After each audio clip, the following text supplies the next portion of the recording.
Hey everyone. Welcome to AfriHeart Stories, your go-to spot for African tales. Don't forget to like, subscribe and drop a comment. Now sit back and enjoy. Everyone calls Daniel Adebayo the ideal man, as he holds his late wife Tola's hand one last time at her funeral. The mourners press their cameras to his tear-stained face while flashbulbs pop in uneasy rhythm. He pats the polished mahogany lid, lips trembling, but his stare bewilders no one. Cameras capture his grief. His mind races with numbers and bank balances hidden under layers of sorrow, each figure a stepping stone toward a future he envisions without her. Cold wind rustles through the cypress trees lining the church courtyard. Above, dark clouds gather as if mourning with them. Daniel's suit feels tighter than usual, a constricting reminder of every promise he ever made. He steps forward to console an elderly cousin, recalling Tola's laughter echoing through these halls 3 years ago. Then he steels himself, blocking memory. Behind the velvet ropes, his driver, Ibrahim, approaches. "Sir, her sister is watching you," he whispers, voice low enough that only Daniel can hear. The engine idles behind them, tinted windows reflecting marble pillars and drifting white doves released into a gray sky. "I know," Daniel replies, voice steady. He breathes out, bending to exchange pleasantries. A distant aunt clasps his shoulder. "My dear boy, she loved you so." Daniel nods, voice thick. "She was my everything." A reporter pushes forward, microphone in hand. "Mr. Adebayo, how do you feel losing your wife of 10 years? Daniel blinks, wetness brimming at his lashes. "Absolutely heartbroken," he croaks. His eyes glisten. Public cameras hone in, capturing what the world will accept as genuine loss. They do not see the small red icon blinking on his phone, unread bank alerts demanding action. Nearby, Zina Alayemi, Tola's younger sister, watches with narrow eyes. She steps forward. "Daniel," she calls, voice trembling, "your wife would have wanted honesty, not this charade." Daniel forces a polite smile. "Zina, please. Today is not for accusations." He gestures toward the crowd. "Let her memory rest." He moves away, voice dropping to Ibrahim again. "Did you handle the transfers?" Ibrahim nods, fidgeting with his cap. "Everything's in place, sir." Daniel swallows. "Good. It must remain off the record." Inside the funeral home's marble foyer, lawyers and family gather for the will reading. Dark suits cluster beneath ornate chandeliers. A hush settles as Mr. Alyamide, the family attorney, steps forward with a leather-bound folder. Daniel straightens his tie, heart pounding, though he wants it to pound for triumph, not grief. Before he enters, his phone buzzes again. He slips away down a shadowed corridor, camera flashes unseen. He dials one number and waits. When the call connects, his expression softens. "She's gone," he whispers, voice low. "We can finally start our life." He permits himself one satisfied smile. Soon, her fortune will be his to spend. One will suspect. He tucks the phone away, smoothing his jacket. Re-entering the hall, he raises his head, gaze clear and poised. The world awaits his heartbreak display. And he will give them precisely what they want. Zina Alayemi sits across from Mr. Alyamide at his oak desk, hands clasped tightly. The afternoon sun filters through stained glass windows, painting the room in pale hues. She slides the USB drive across the polished surface. "My sister left this for me," she says quietly. "I need answers." Mr. Alyamide leans back, adjusting his spectacles. "Tola trusted you implicitly. This recording contains her final instructions."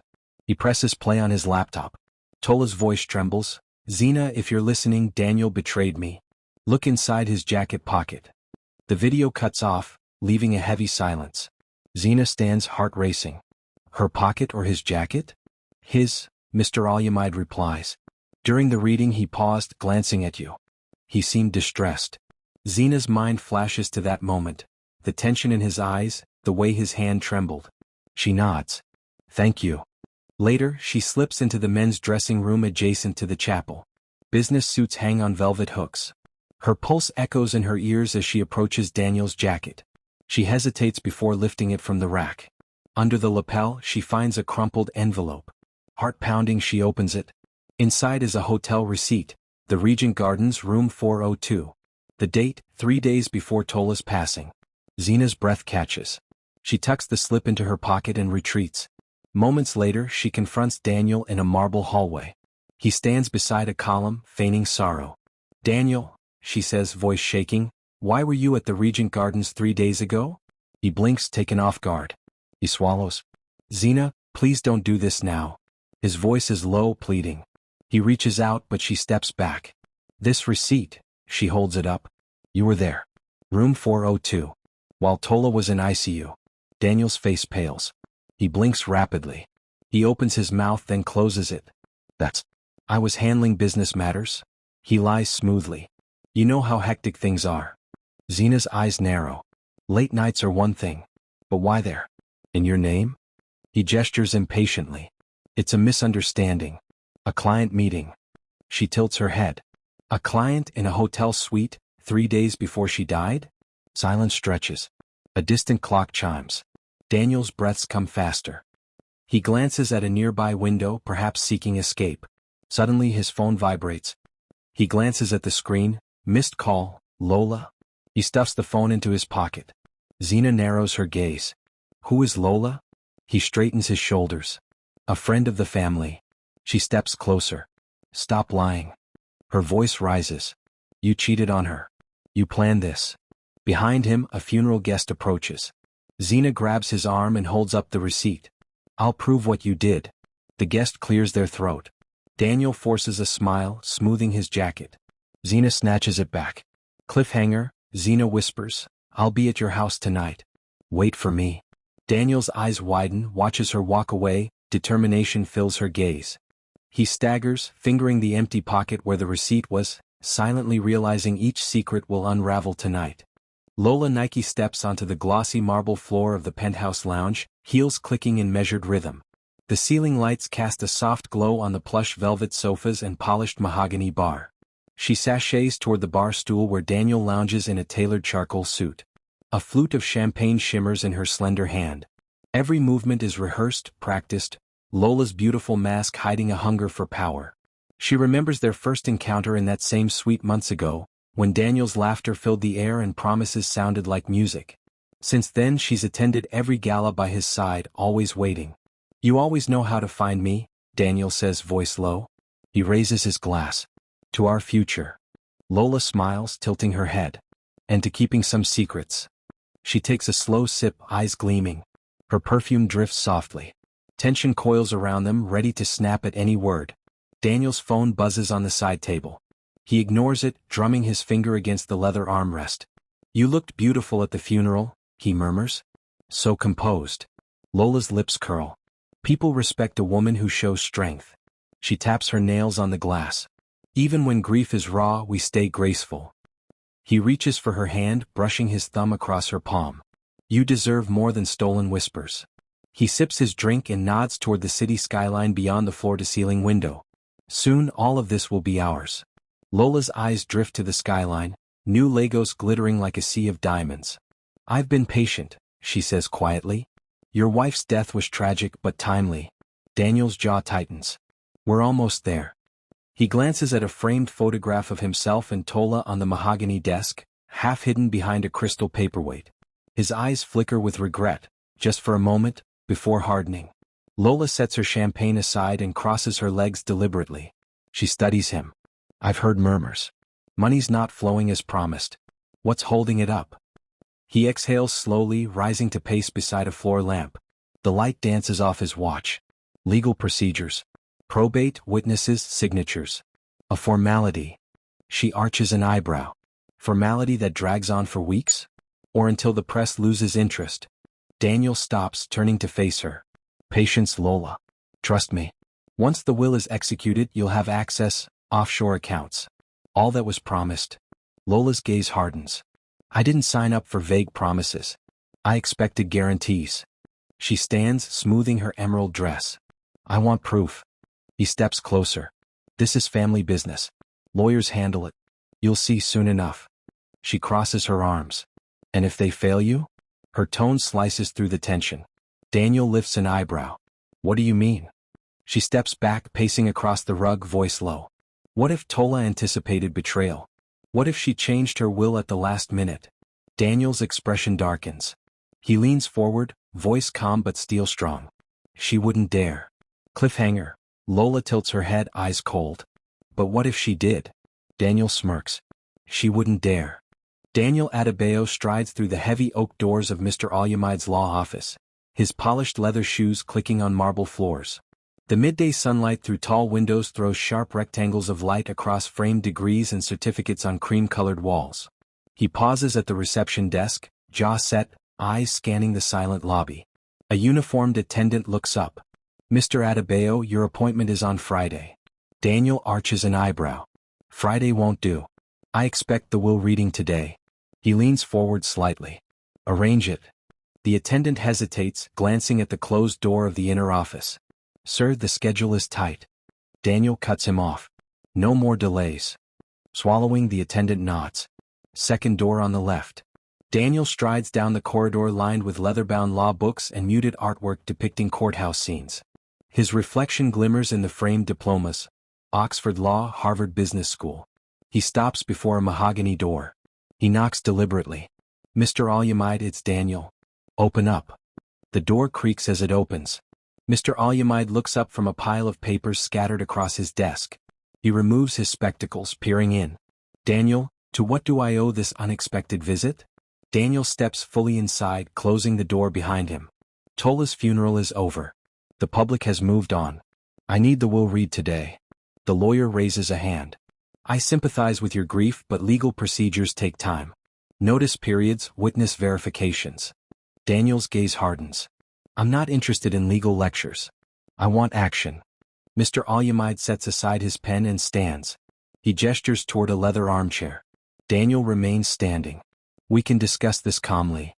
He places a folder on his desk. "Your wife's medical records indicate she executed her final will under sedation."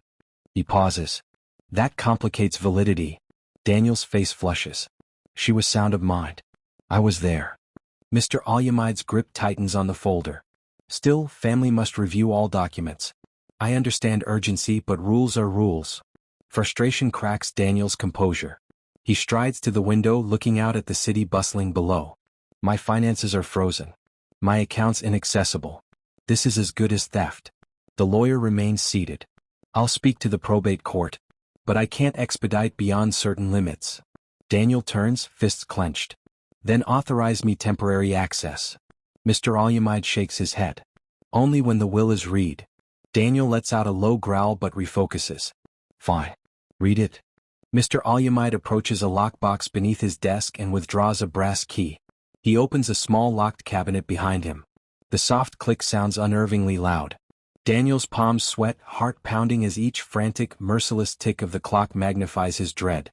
He forces himself to breathe, every cell braced, awaiting the truth that will shatter his plans.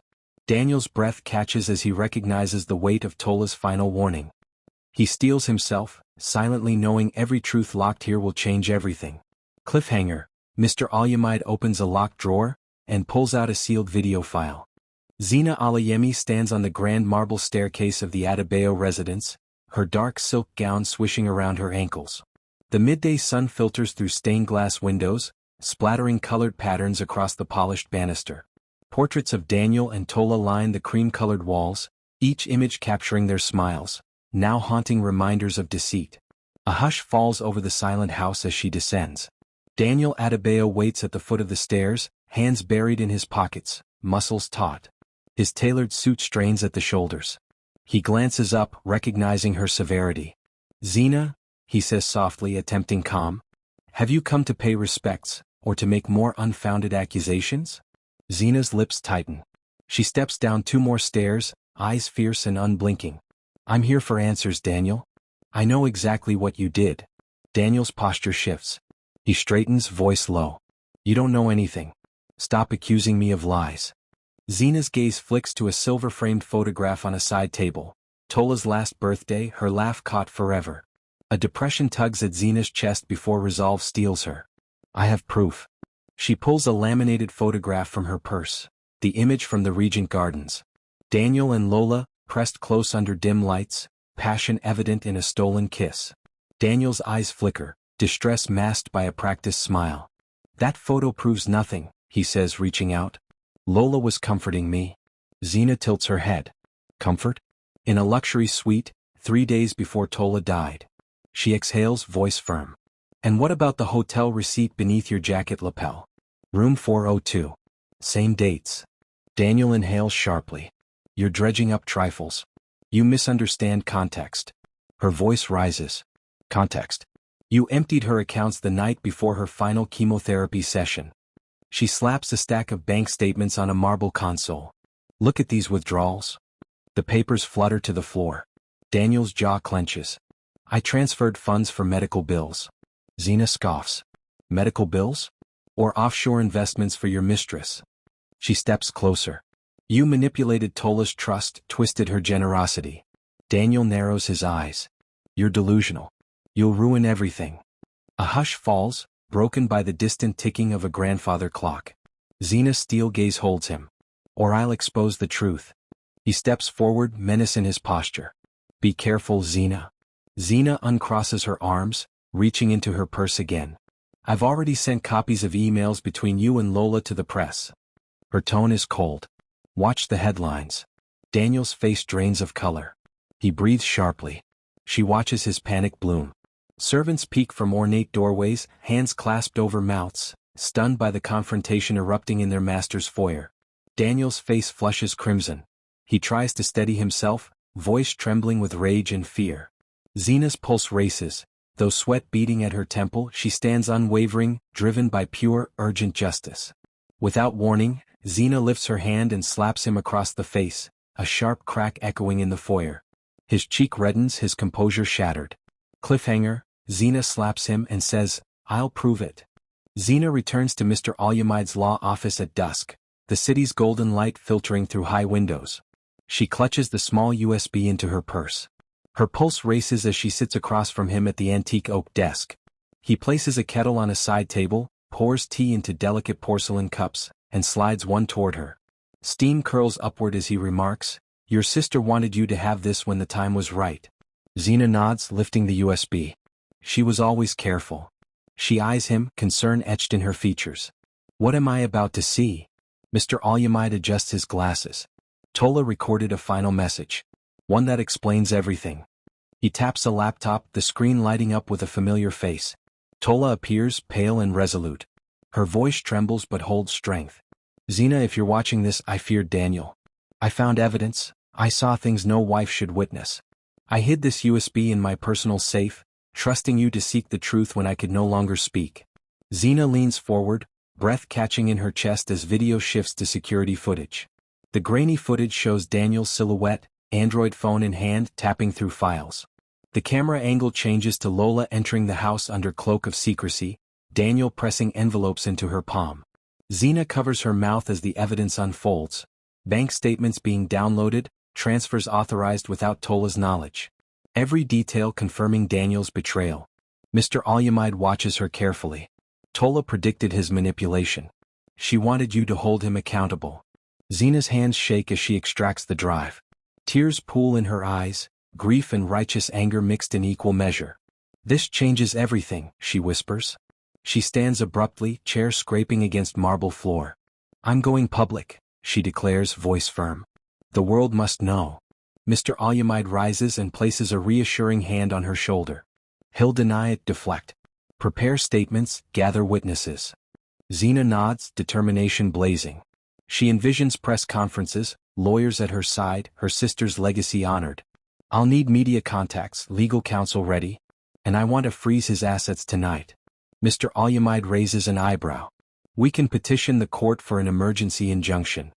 Zena exhales, steeling herself. Do it. Before she leaves, she pauses at the door, looking back at the dark wood paneling and stacks of legal documents. Thank you for standing by us. Mr. Alyamide nods solemnly. Justice will prevail. Outside, the dusky street is silent. She tucks the small USB into her purse. Lights from passing cars pedal past, shadows rippling like ghosts of the past. She steels her jaw, ready for the battle ahead. Unbeknownst to her, a black SUV idles discreetly at the curb, tinted windows concealing observers. A door clicks open. Cliffhanger. A hand reaches through the passenger window, phone raised, snapping a photo of her retreating back, sending it instantly to an unknown recipient. Late at night, under yellow street lamps, Zena sits in a rented sedan parked outside Daniel's beachfront villa. The moon glints off the ocean waves beyond the iron gate. She barely notices. Her laptop rests on her lap. The USB is plugged in. The ocean's roar competes. Her heart hammers as she recalls Tola's final words, "Follow the money." She types a password, an anagram Tola whispered, and the drive unlocks. A sea of files appears, spreadsheets labeled Q1-2025, charity funds, and offshore beneficiaries. She opens offshore beneficiaries.xlsx. Rows of account numbers and bank names flood the screen. 3 Cayman Islands banks, 2 Swiss accounts, all tied to Lola Nike. Each transfer date matches Tola's hospital visits. Zena's pulse spikes, millions siphoned under the guise of medical expenses. Ibrahim, Daniel's driver, emerges from the shadows. He glances around. "You shouldn't be here," he whispers, panic-stricken. Zena jolts. "Ibrahim? What are you doing here?" He steps closer. Daniel suspects a leak. "He sent me to retrieve everything." She grips the wheel. "Tell him no. This is Tola's legacy. We're reclaiming what's hers." He swallows. "He wants to know who tipped you off." Zena highlights a line showing a 6-figure wire to Lola's offshore account. These payments funded Lola's lifestyle. Ibrahim's face pales. "That was when he told Tola he loved her." She nods. "It already has." She saves the files to a secure cloud folder, then deletes them locally. Ibrahim exhales, voice cracking. "I can help expose this." Zena leans back. "Yes, but we need proof. Tonight we go to the bank." Ibrahim's eyes widen. "Impossible. He closed the account yesterday." Zena's breath catches. "He did what?" "All suspicious accounts frozen. Only his lawyer can unfreeze them." She slams the laptop shut. "Then we need a court order." Cliffhanger. Ibrahim hands her Daniel's phone, unlocked. On the screen, a message from Lola reads, "He'll protect me. Don't try anything."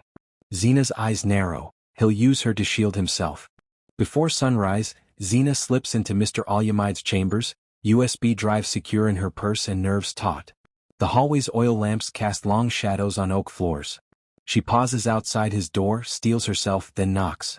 He opens with a solemn nod. "I have news," he says, ushering her in. Inside, the office smells of leather and parchment. Stacks of case files crowd the desk. Sunlight peeks through heavy drapes. Mr. Alyamide pours Zena a strong cup of coffee, dark as midnight.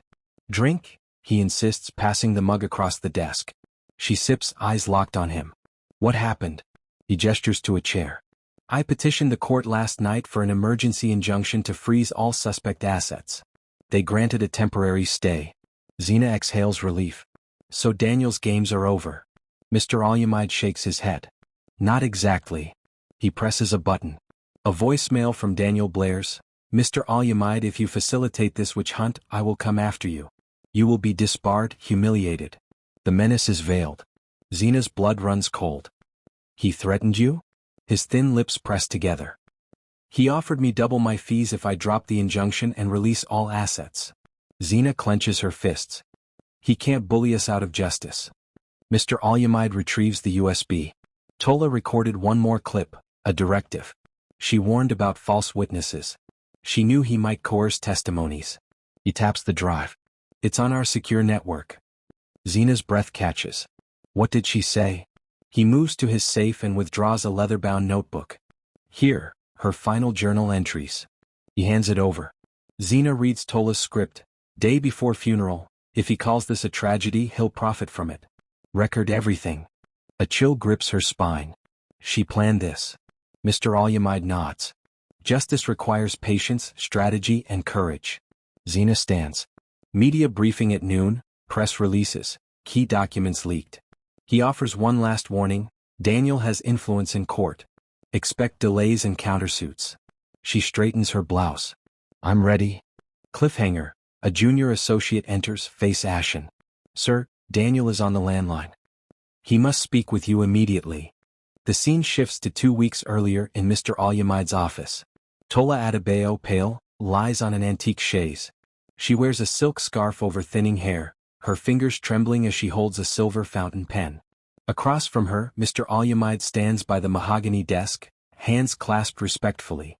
"Are you certain about these changes?" he asks, placing a fresh sheet titled, "Last Testament of Tola Adebayo," at the center. Tola inhales, lips pressed. "I built my life with my own hands. My fortune goes to foundations supporting widows' education." She pauses. Daniel thinks he'll control everything. But he betrayed me. Mr. Olamide nods, turning pages. Your shares in Westwood Innovations transfer to the Tola Adebayo Foundation with Zena as guardian. Daniel receives 1%, alongside a personal letter. Tola grips the pen. 1% is symbolic. He must understand loss. She touches her throat, voice firm. Record every word, every clause. Photo and video. He clicks a recorder. Tola's features soften as she recalls happier times. Fireworks, laughter, shared promises. Then steel returns to her eyes. When I'm gone, they will learn who I truly was. Mr. Olamide retrieves her journal from his desk. Your final entries? She nods. I warned about his false face. He seals the journal in an envelope stamped open upon death, locks it and the USB in a steel safe, and tucks the key into his breast pocket. Tola exhales, relief and grief mingling. Promise me you'll uphold this no matter his threats. Your oath is my bond, he replies. She signs the will, whispering the final clause. He will act heartbroken. But watch his eyes. The camera shutter clicks. The flashback fades. Present-day Zena stares at her laptop, tears unfallen but conviction blazing. Cliffhanger, Zena replays Tola's last whisper. He will act heartbroken. But watch his eyes, and suddenly pauses, eyes widening as she unexpectedly sees herself chillingly reflected in the recording's glass frame behind Tola. At midday, Daniel Adebayo sits before the nationwide cameras of Sunrise Live, the morning news show. The studio's lights burn and anchors face him with expressions. A floral arrangement of white lilies rests on the table beside him. He wears a tailored navy suit and a solemn gaze. Anchor Fatima Balagan asks, Mr. Adebayo, our viewers have followed your story. How do you respond to allegations of financial misconduct and betrayal of your late wife's trust? Daniel inhales, heart pounding. His voice is calm. First, let me express my profound grief. Tola was my soulmate. These accusations are painful and false. He glances at the flowers. Our marriage was built on love, not ledgers. Fatima continues, we also saw reports of an engagement ring on your finger during the will reading. Care to explain? Daniel rotates his left wrist. A simple silver band glints, no pinky ring. He shakes his head. That was a prop loaned by the producers. It's not mine. She nods. Thank you for clarifying. And the rumored scholarship fund in Tola's name. He brightens. The Adebayo Scholarship Fund will provide tuition for young women pursuing engineering. It was her dream. Footage rolls, girls building robots, textbooks piled high. Behind the scenes, subtle captions flash, scholarship details online soon. Fatima presses on, one last question. What would you say to those who believe you profited from her passing? His jaw tightens. Grief makes us vulnerable and open to misinterpretation. My focus is preserving her legacy. The segment ends. He stands shaking hands. In the corridor, reporters flash bulbs and push forward microphones. Will you comment on the leaked videos? One asks. Daniel forces a quiet smile. I haven't seen them. In the limo's back seat, he whispers into his lapel, they'll believe my story. Zena's finger hovers over the send key, breath shallow as she attaches proof images. Back in the elevator, he checks his right pinky. There, a diamond ring rests. He covers it with his finger, a hidden smirk forming. Elsewhere, Zena watches live on her tablet. She sees him speak, then notices the ring. Her lips curve with resolve. Cliffhanger, she taps her phone, sending a message to journalists, publish the evidence. Lola Nike stands in the marble-floored foyer of Daniel's penthouse, anxiety tightening her chest like a vice. She smooths the emerald fabric of her dress and glances at the clock. Midnight. The high-ceilinged room feels empty without his familiar presence. Only the tick of an ornate wall clock punctuates the silence. She presses her palm to her ear, listening for any hint of footsteps on the polished terrazzo. Her phone buzzes. She glances at the screen and sees an unknown number. Hesitant, she answers. Hello. A voice crackles, you're being watched. The line goes dead. Lola's heart pounds. She drops the phone, hand shaking. The message lingers like poison. Daniel appears at the top of the grand staircase, silhouetted by city lights. You called me, he says softly as he descends. His tailored suit and composed expression reassure her, but his eyes flicker, betraying something darker. What's wrong? She forces a shaky laugh. Nothing. Just a prank call. Don't worry about it. She tucks her phone into her clutch and moves closer. When will Tola's will be settled? I need clarity. Daniel stops and turns to face her. Tomorrow morning. Probate hearings conclude at sunrise. Then we can access everything. His voice is calm, confident. He slides his hand around her waist. Promise? Lola nods, trying to steady her breathing. But doubt swirls. She recalls Tola's icy stare in the video, the way she warned her own sister. Shadows of guilt pass over her thoughts. He married Tola for her money, yet he still negotiated behind her back, transferred funds in secret. Lola shivers. A knock echoes through the foyer. Daniel frowns. Who could that be at this hour? Lola's blood runs cold. Daniel strides to the door and opens it to reveal a large bouquet of blood-red roses. The card attached reads, "Homewreckers don't win." His eyebrows knit together. He hands the flowers to Lola. Lola takes them, petals brushing her fingertips. A tremor shakes her hand as she reads the message again. Her reflection in the glass panel behind the door warps her features. Fear and anger collide. Daniel's voice is low. This is harassment. He pulls out his phone. I'll call security. Lola grips the bouquet tighter. No, she whispers. Let them speak. She breathes deep, trying to reclaim composure. He hands her his arm. Drawing strength, she accepts it. She glances at every shadow, senses danger lurking within glossy surfaces. Every echo in this space reminds her of Tola's warning. Daniel studies her, concern and calculation warring in his eyes. Whatever happens, I'm here. His reassurance tastes hollow.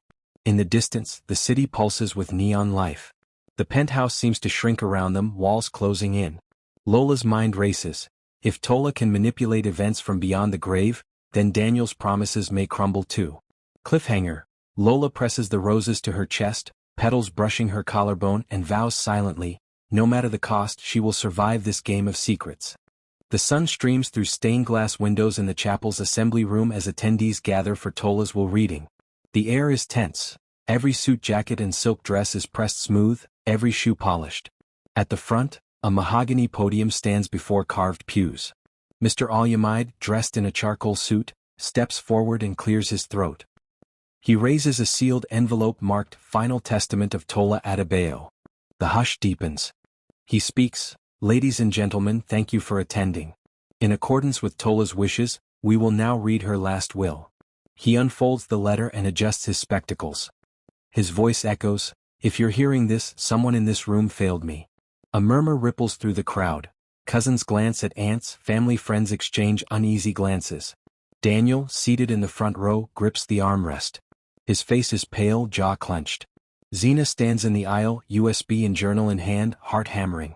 Mr. Alyamide continues, "First, Tola's entire estate, including her share of Westwood Innovations, transfers to the Tola Adebayo Foundation for Widows and Girls." He pauses for effect. Second, she bequeaths her family home to her sister, Zena Alayemi. Zena's eyes brim with tears as applause erupts. She touches her chest, gratitude and triumph inseparable.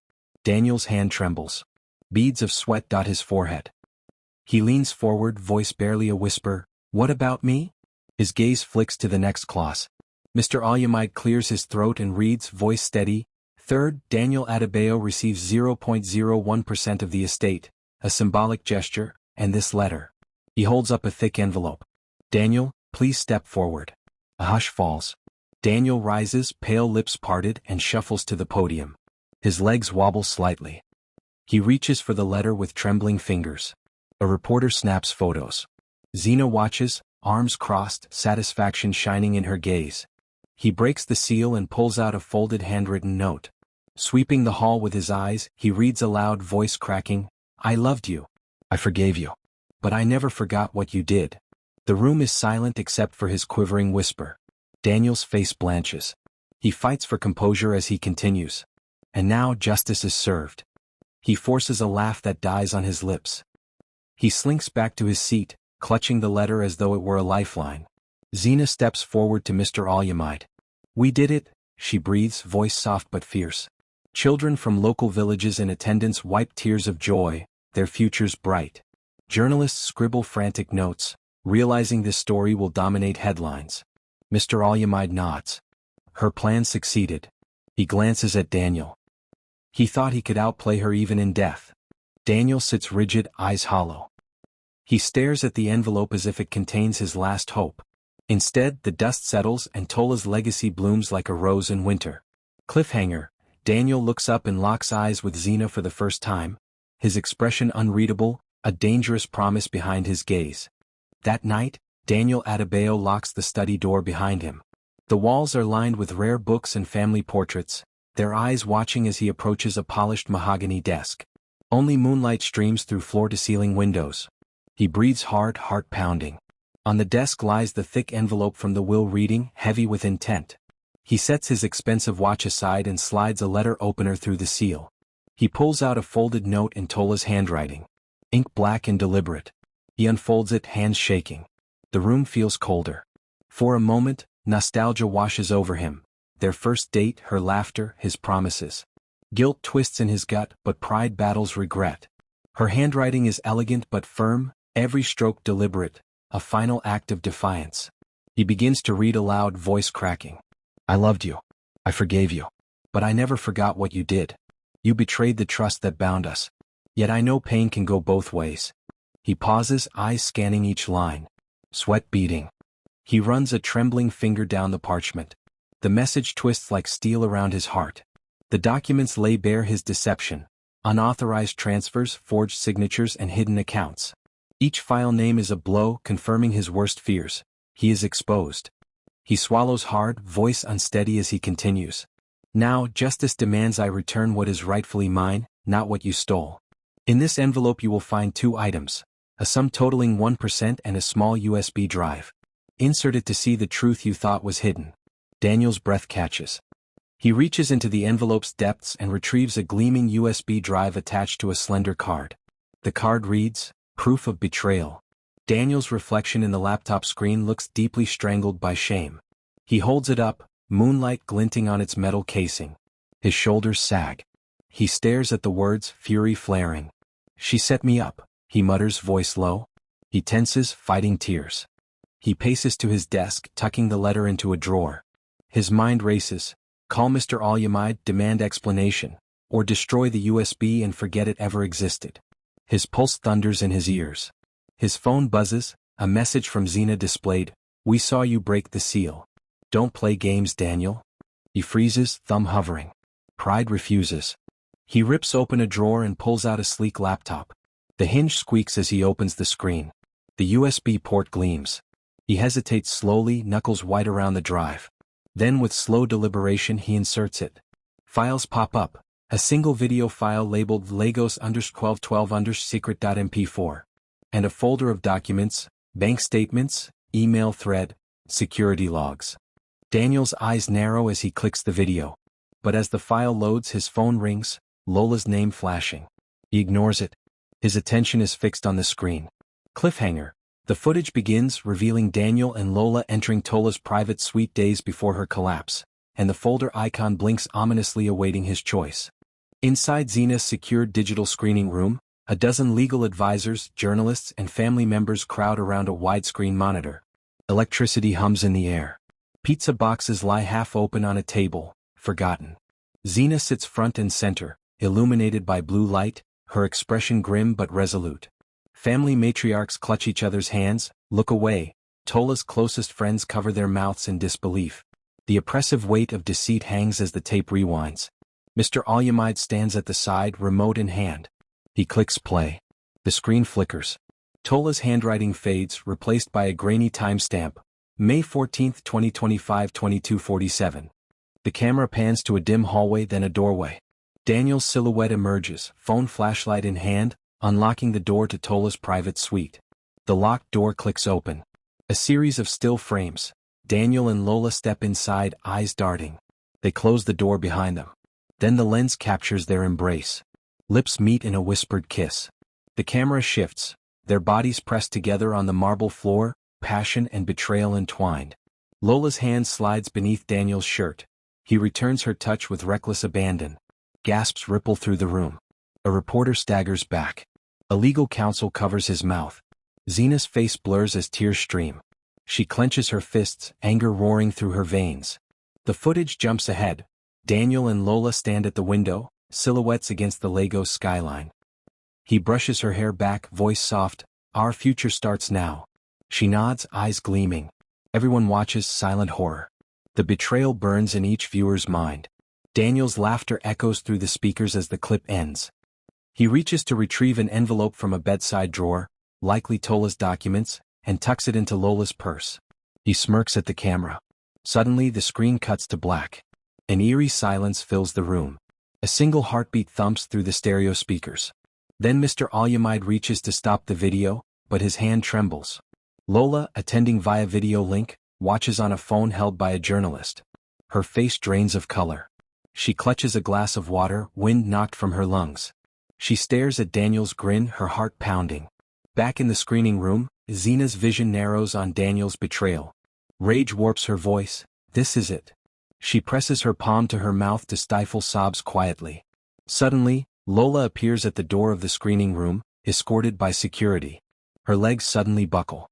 She clasps her throat, eyes wide. I can't breathe. She collapses to the floor, gasps rise in a crescendo. Daniel storms out of his office building across town, oblivious to the fallout. He strides powerfully but stops in his tracks, phone buzzing with notifications. His finger swipes, headlines flash, funeral fraud caught on camera, bloody roses, the mistress revealed. One article's thumbnail shows the kissing scene. His blood runs cold. Cliffhanger, Lola faints. Daniel, engulfed in panic, slams his phone shut, and races toward the nearest exit, ready to confront the storm he unleashed. By dawn, the footage has exploded across every platform. Dawn News, Lagos Today, and viral social feeds. In offices and living rooms, segments flash indiscriminately. Daniel and Lola entwined in betrayal. Hashtags #funeral fraud and #homewrecker light up screens. Street vendors chant her name, selling t-shirts adorned with Tola's radiant photograph and slogans mocking Daniel's treachery, merchandising her legacy globally. Daniel wakes to a torrent of notifications. His phone trembles under his hand as headlines scroll. Billionaire jilted wife for mistress. Adebayo's hidden affairs exposed. Family fortune frozen amid scandal. He rises from his silk sheets but hesitates, eyes bloodshot. He tosses aside his designer robe and pulls on trousers, gaze haunted. In the hallway, his driver Ibrahim waits with coffee. Sir, your phones? He holds up 3 devices, screens ablaze. Daniel takes them silently, lips pressed. He scrolls, jaw tightening. You need to address this, Ibrahim murmurs. Brands are pulling ads. The bank froze your accounts again. Daniel's eyes flick to a bank alert email. Accounts frozen pending litigation. He blinks rapidly. Tell security to seal the office, he says, voice flat. At the Westwood Innovations headquarters, the lobby feels alien. Security cameras flash his mugshot on entry screens. Receptionists avert their eyes. He strides toward the elevators but guards bar his path. Sorry, Mr. Adebayo. Company policy. He reaches for his phone. I'm the CEO, he insists. A guard shakes his head. Not today, sir. Outside, paparazzi swarm his black sedan. Cameras snap as he storms past. He waves arms to push them back but they close in. Mr. Adebayo, comment. They shout. He yanks the door open and slides into the car, deadpan. Ibrahim floors the accelerator. Daniel rakes a hand through his hair. He opens his wallet at home. Credit cards decline. He tries another, same result. His brow creases. He dials a number. Finance department, static. He hangs up. Meanwhile, Zena convenes an emergency press briefing in Tola Adebayo Foundation's glass-walled conference room. Reporters cluster around a podium. Behind her, a backdrop reads, Justice and Grace. She adjusts the microphone. Thank you all for your support, she begins. We stand with Tola's vision, to empower widows and girls. Let this scandal remind us that betrayal never goes unpunished. Flashbulbs pop. Zena's face glows with purpose. She returns to her seat as cheers echo. Back at Daniel's penthouse, Lola packs a suitcase. Her phone rings. You okay? It's a PR consultant. You need a statement. Lola stares at her reflection, eyes hollow. She hangs up and snaps the suitcase closed. Daniel paces the terrace, city dawn breaking. He glances at the billboard above the lagoon tunnel. Tola's face and tagline, Betrayal doesn't win. His shoulders slump. Inside his living room, a flood of text messages. Ex-investors withdrawing, friends distancing, automated subscription cancellations. His world crumbles pixel by pixel. Cliffhanger. Zena's phone buzzes during her press wrap. An unknown caller says, We want to adapt your sister's story. She straightens, eyes widening as opportunity and uncertainty collide. By mid-morning, Daniel stands before the iron gates of his beachfront villa. A uniformed court officer approaches, holding an eviction notice. Mr. Adebayo, by order of the Lagos High Court, you must vacate these premises within 24 hours. Daniel's chest tightens, panic flaring behind his calm facade. He hands over his key fob, voice hollow. Fine, he mutters. Security guards escort him through the marble foyer, his footsteps echoing. He pauses in the grand hall, memories colliding. Tola's laughter in that room, whispered promises against those walls. Everything he claimed as his own is slipping away. Outside, construction workers prepare to change the locks. A small crowd gathers. Neighbors who once nodded politely now whisper behind phones, recording every moment. A flashing news crew rolls cameras.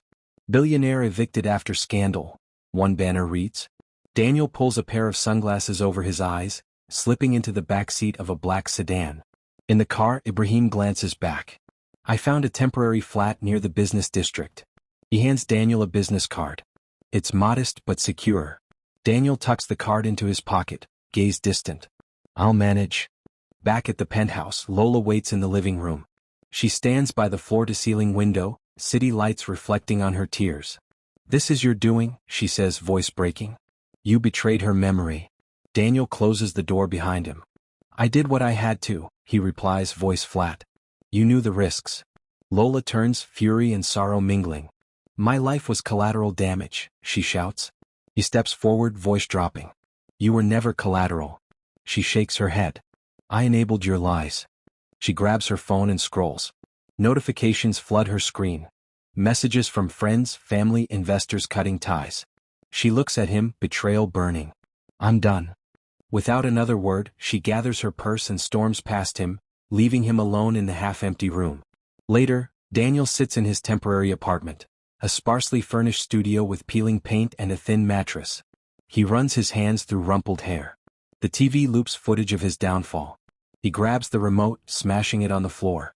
The glass screen splinters as his fist strikes. His phone buzzes. 2 missed calls from his lawyer, 3 voicemails from banks freezing his remaining accounts. He opens one, your credit line's revoked. He leans back, pulse racing. A knock at the door pierces the silence. He stands wary. Opening it, he finds a delivery envelope. Inside, a plain card. It's over. No signature. His heart pounds as he realizes the card mirrors Tola's handwriting. Outside, the city pulses on, unaware. Daniel's empire is in ruins, his alliances shattered. In this new, harsh landscape, he must confront the consequences of his actions without influence or wealth. Her strength endures across every heart forever. Cliffhanger. As he steps onto the empty balcony, he sees hundreds of protesters gathering on the street below, holding placards, Justice for Tola, and Betrayal doesn't win. Daniel's jaw tightens as he watches them ascend toward his building. Within days of the scandal, Zina Alayemi transforms public outrage into a powerful movement. The Tola Adebayo Foundation's conference room pulses with energy. Journalists cluster around microphones, cameras streaming live. Banners display Tola's radiant face and the words, Empowerment through Truth. Zina stands at the center, poised and passionate. That very morning, she appeared on Sunrise Today radio. Host Grace Adeyemi asked, Zina, how do you respond to critics who doubt the foundation? Zina responded firmly, their skepticism fuels our mission. Transparency will silence doubt. The interview sparked further support across the diaspora. I stand on my sister's legacy, she begins, voice resonant. Tola believed in the strength of every woman. Today we honor her by giving voices to the voiceless. Applause cascades through the room. Zina's cheeks glow with determination as she outlines new initiatives. Scholarships for girls in rural communities, leadership workshops in Lagos, microfinance grants for widows across Nigeria. Behind the scenes, her team hustles. Graphic designers finalize social media campaigns, legal advisors prepare educational materials, volunteers pack school supplies. Zina moves among them, offering thanks, sharing hugs, her presence igniting hope. Tola's vision goes beyond us, she says, handing a stack of admission letters to a local headmistress. These girls will change the world. Late that afternoon, an unexpected call. An executive producer from Pan-Africa Network wants to create a documentary series on Tola's life. Your story is universal, he says. We need authenticity. Zena's heart soars. I accept, she replies. Within hours, she approves the first interview schedule, mindful of preserving Tola's voice. Meanwhile, donors pour contributions into the foundation's account. International NGOs request partnerships. Zena consults Mr. Alyamide. We must ensure transparency. He nods. Financial reports and impact assessments are drafted. Every naira is tracked, every success story documented. The board meets weekly, decisions swift and strategic. Under Zena's leadership, efficiency skyrockets. At a bustling marketplace in Ibadan, widows receive cash grants and business training. Maria, a charcoal seller, holds back tears as Zena helps her complete registration forms. My children will eat tonight, Maria whispers. Zena kneels, clasping her hands. This is for Tola, she says. Maria nods, voice trembling. Thank you. Back in Lagos, a gala fundraiser lights up the skyline. Guests in elegant attire sip champagne beneath crystal chandeliers. Zena delivers the keynote. We refuse to let betrayal define us. We choose courage. The room rises in a standing ovation. Celebrities and CEOs pledge millions more. A newspaper headline tomorrow will read, From Tragedy, Triumph, Tola's sister builds an empire of hope. Amid the whirlwind, Zena pauses at Tola's grave, placing a bouquet of white lilies. The wind carries her voice. We did it, sister. In the distance, carnival drums beat in celebration of a new school opening named in Tola's honor. Cliffhanger, as Zena turns to leave, her phone vibrates. A text alerts her, Daniel Adebayo requesting meeting. He says he has information. Zena clenches the bouquet, uncertainty flickering behind her steady gaze with unwavering conviction. The Tola Adebayo Foundation's first sponsored school opens its doors in rural Ekiti State. A sunlit compound of ochre walls and cobalt rooftops buzzes with laughter. Girls in crisp uniforms carry textbooks and pencils, their faces alight with possibility. At the entrance, a blue ribbon stretches across two white pillars. Zena stands ready with scissors, accompanied by the headmistress, Mrs. O'Layton. A crowd of villagers, local elders and press photographers surrounds them. Mrs. O'Layton beams. These girls are the future of Nigeria, she declares. Zena nods, scissors poised. For every girl denied education before, this school is a chance to rewrite history. She cuts the ribbon and the students rush through the gates. Inside, classrooms gleam, fresh chalkboards, orderly desks, vibrant maps of Africa on the walls. Zena leads a tour, pausing to greet a cluster of girls around a computer station. What will you create? She asks. A shy girl named Amara whispers, I want to be an engineer, build clean water systems. The group applauds. Zena places a hand on Amara's shoulder. Your dreams matter. Meanwhile, overseas donors view a live stream. Their comments scroll, inspiring, brilliant leadership, count us in. Donations pour in by the minute. The foundation's financial dashboard flickers green as the total climbs, allowing expansion plans for more schools and vocational centers. Later, Zena travels to Abuja for a meeting with global aid partners. In the conference hall, she presents impact statistics. 90% attendance, improved literacy rates and community health programs. She answers questions confidently. We track every naira, report quarterly and involve local leaders at every step. The board nods approvingly, offering to fund transportation for girls in remote villages. Back home, Tola's original journal is exhibited in a glass case at the foundation's Lagos headquarters. Visitors read Tola's handwritten entries about childhood dreams and philanthropic visions. Tears sparkle in the eyes of a philanthropist from Nairobi. She was extraordinary, he murmurs. Conversations between beneficiaries and sponsors fill group chats, where mentors volunteer time. Zena often pops in, encouraging messages and video calls. Stay focused, she says in one group video call. You carry my sister's fire. Her words prompt cheers. Meanwhile, at a rural health clinic built by the foundation, local nurses administer free vaccinations to children. A banner reads, In memory of Tola Adebayo. Families queue grateful. A father thanks Zena by phone. You saved my daughter's life, he says, voice thick with emotion. That evening, villagers gather for a feast. Zena sits among them, enjoying rice and plantains. An elder raises a glass, to Tola's vision. Zena smiles. As dusk settles, Zena reviews the day's reports in her office. Screens display smiling faces, progress charts climbing upward. She closes her laptop and gazes at a framed photo of Tola smiling in graduation robes. Cliffhanger. A notification chime sounds. A senior UN official requests an urgent meeting regarding a new partnership. Xena exhales, excitement and apprehension mingling as she prepares for the Foundation's next leap forward. Daniel sits alone in his dimly lit penthouse study. A smartphone on a tripod faces him, studio lights casting harsh shadows. He takes a shaky breath and taps the record button. Before the red light glows, he runs a hand through disordered hair, eyes bloodshot. His suited form lies crumpled over a leather armchair behind him, suit jacket discarded. The camera begins rolling. Daniel clears his throat. "Hello everyone," he says, voice strained. "This is Daniel Adebayo. He pauses, swallowing. "I'm sorry." He clenches his fists on a cluttered mahogany desk. "I betrayed Tola's trust. I let greed and lies destroy our marriage." His voice cracks. "I take full responsibility for the pain I caused. I never meant to hurt anyone, especially those who believed in me. In my apology, I know words are meaningless, but I vow to dedicate myself to making amends and supporting Tola's cause with honesty and humility." He forces a shaky smile, wipes at his eyes, then leans forward. "I will cooperate fully with investigations. I will accept the consequences. I hope one day to earn back your trust." He reaches to stop the recording but hesitates. "One more thing. To Xena, I'm sorry. To Tola's friends and the public, I'm sorry." He presses the button. The red light fades. Silence swallows the room. Daniel exhales, defeated, and shuts off the lights. He retrieves the phone, uploads the video to his official YouTube channel and refreshes the page. Views tick upward slowly at first, then flatten. 80 views, 90, 96.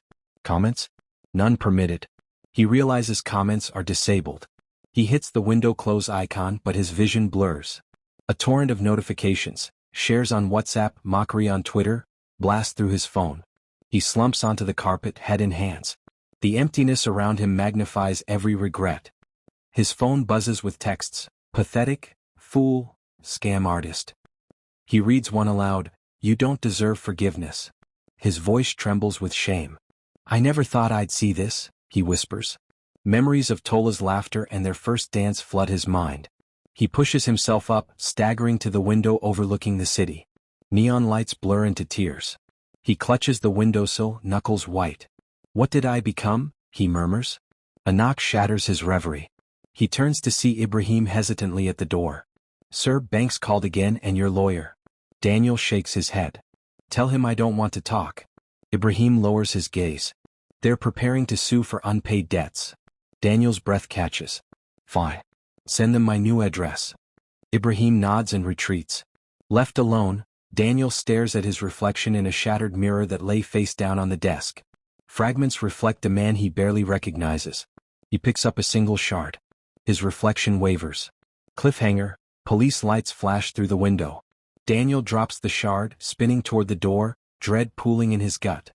A bright morning sun illuminates the new Memorial Plaza in Lagos, where a bronze statue of Tola Adebayo stands atop a polished granite pedestal.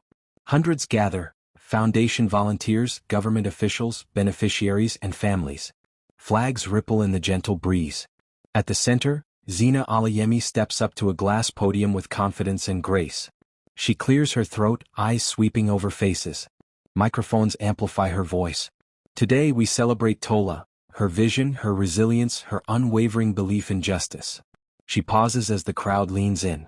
"She taught us that integrity matters more than wealth, that actions speak louder than words."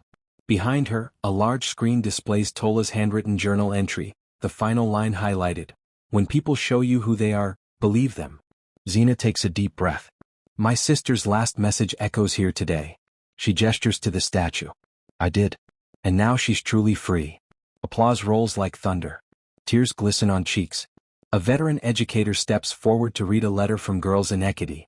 Their voices synchronized. "Thank you, Auntie Xena." Xena nods, voice catching. "This is Tola's legacy: education, empowerment, compassion." In the distance, children run and play around the statue's base, their laughter a testament to hope reclaimed. Vendors sell t-shirts and bracelets imprinted with Tola's silhouette. Drones hover, capturing the ceremony for future generations. News anchors around the world reported on Xena's speech, praising her leadership. Messages poured in from Canada, South Africa, Brazil, and beyond, strangers moved by Tola's story and pledging support. Xena watched in awe as the world embraced her sister's legacy. Later that night, Xena quietly penned a letter. For every step forward, I carry your spirit and promise to honor your dream every day. She placed it beside Tola's diploma, deeply feeling the weight of history and hope respectfully. That evening, as sunset dyes the sky crimson, Xena returns to the plaza alone. She lights a lantern beneath the statue, symbolizing enduring light. A soft melody of a choir floats on dusk air. She whispers, "Thank you, sister," placing her hand on the cool bronze. Cliffhanger. As she steps away, a gust of wind lifts Tola's journal from the pedestal display, chapter pages flicking open to a blank page, as if inviting a new story to be written. Liked it? Thumbs up, subscribe, and join the AfriHeart fam. Your support fuels our stories. Until next time.